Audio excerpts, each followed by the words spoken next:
Live at 6, this is 13 News Now. And I've never witnessed anything like that. It's terrible. Witnesses calling it a brutal slaying. A woman abducted from a store, then hit by gunfire. Police tell us now investigators are trying to untangle a very complicated case. It is Thursday night. Good evening. I'm Regina Mobley. And I'm David Allen. Since breaking this story this morning, we've learned that woman has died. Here is where it all played out. The Tab Walmart off Route 17. Sheriff's deputies tell us it started as a fight. Things spilled over into the parking lot. From there, it all took a violent turn. Jacqueline Lee has been following the story all day. She's live outside the Walmart tonight. Yeah, guys, we're learning more about the victim, 37-year-old Jean Bryant. We learned that she was working inside that Walmart in the optometrist office. That's when the sheriff's office says 34-year-old Cindy Bryant walked in and confronted her. Now, the sheriff's office says the two knew each other, but they don't know their exact relationship. However, their fight turned deadly. Parent Uriel Barnes anxiously waited for his 18-year-old son outside Walmart today after receiving the news that there was a shooting. With the recent events down in Florida, you're on the edge and you're just want to know that your child's safe. York-Pocosin Sheriff Danny Diggs said 34-year-old Cindy Bryant walked in with a gun and confronted 37-year-old Jean Bryant in the optometrist office. The two knew each other and started fighting, but bystander Amy Carter tried to calm them down. It's okay, don't worry about it, break it up, but don't worry about it. But instead, it escalated. Sheriff Diggs said Cindy forced Jean outside at gunpoint. He's calling it abduction. Pow, pow, pow, pow, pow. I heard at least 8 shots. I feel bad for that girl. She shot her down like a dog. I wouldn't even shoot a dog like that. Jean Bryant was rushed to the hospital where she later died of her injuries. The gunshots and all that, I mean, it just happened so fast. It's like hard to realize. I've never experienced this, never. And Barnes said he's just tired of continuing to hear about shootings in this country. We're living in some trying times. And Cindy Bryant is behind bars tonight. She's facing multiple charges, including first-degree murder and abduction. Live in York County, Jacqueline Lee, 13 News Now.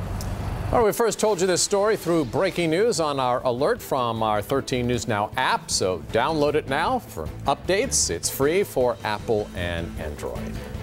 Let's go live outside to Hampton Harbor, looking toward the campus of Hampton University. A great day to get outside. Not quite beach weather just yet, but that didn't stop some people from strolling and rolling along the boardwalk at the oceanfront. The big story is that changes are on the way. Wet weather could threaten your weekend plans. Let's get an update from Jeff. Yeah, if you want to walk and have warm temperatures when you get home from work, do it tonight, because tomorrow night it'll be considerably colder, even though tomorrow morning and it'll still be mild tomorrow evening, but it'll be dropping pretty quickly. Right now, though, what we're talking about, temperatures in the 60s, that's going to continue into tomorrow morning. There's no rain out there. We had a little bit earlier. I mentioned it earlier. If you were looking at your radar app, for example, on your phone, your 13 News Now app, you saw some of that precipitation out there, but you might have been driving under it or sitting at your house going, wait a minute, I don't see any rain.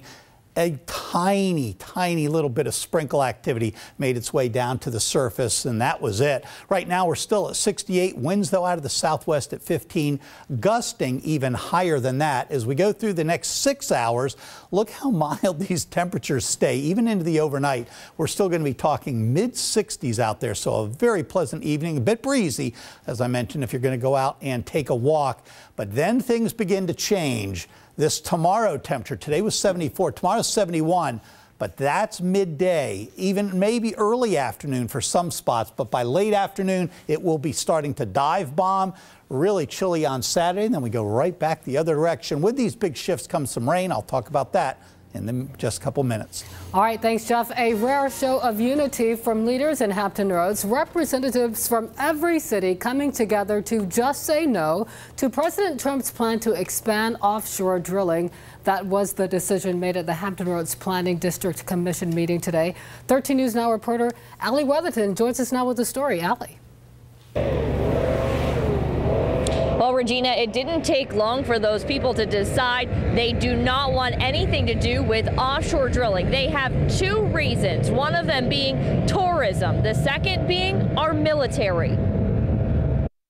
There's too many downsides and no upside at this time. That's why Hampton Roads city leaders united this afternoon to say they want nothing to do with offshore drilling. They believe if it comes to Virginia's waters, it could hurt the tourism industry and our military. We could lose a ship, we could lose a carrier, and that would be a really devastation to the Hampton Roads area. The chance for increased oil production and more jobs with offshore drilling has been talked about for years. But recently, the Trump administration announced a plan to lift the ban on drilling in the water off several states, including Virginia and North Carolina. I see no pluses for our region at all, no benefits, and a lot of risk. According to ABC News, Florida is exempt from offshore drilling, and Hampton Roads leaders think Virginia should be too. Oil balls blowing up on the beach, dead endangered species, whales, turtles. Local business owners say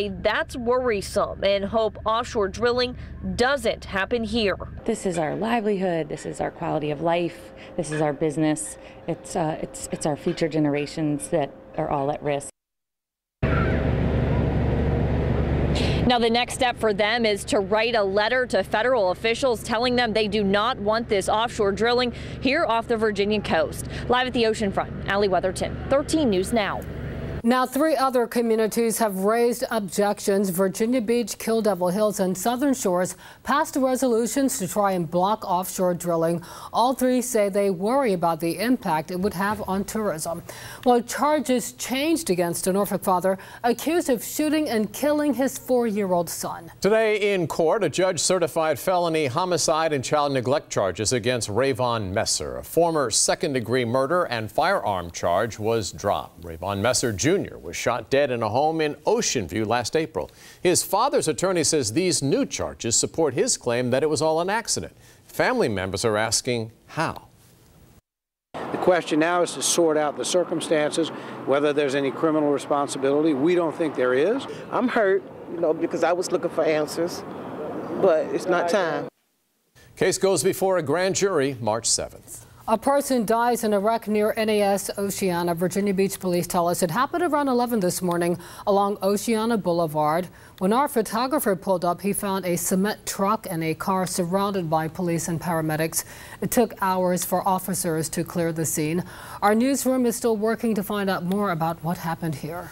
All right, just into the 13 News Now newsroom, the principal at Nansemond River High School says a student made a threat against the school last night. A letter went home to parents about the situation. The principal says administrators took action as soon as they learned about the post on social media. We're told staff notified police, and once they became aware of the threat, the student was never on campus.